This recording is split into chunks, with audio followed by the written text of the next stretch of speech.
сборная России, вторая команда Республики Саха-Якутия. Тренируется под руководством Кузьмисивцев. Первый тренер Владимир Копылин.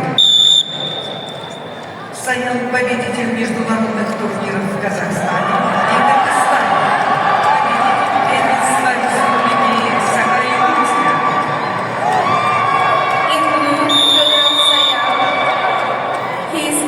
First coach is Sivtsev Kuzma Afanasievich, and the second coach is Kapityn Vladimir Semyonovich. Sayan Fyodorov is the champion and winner of the international tournaments in Kazakhstan and Kyrgyzstan, and is the champion of the international tournament in Republic of Sakha-Yakutia.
В весовой категории до 57 килограмм победителем стал Идрис Бакрумов.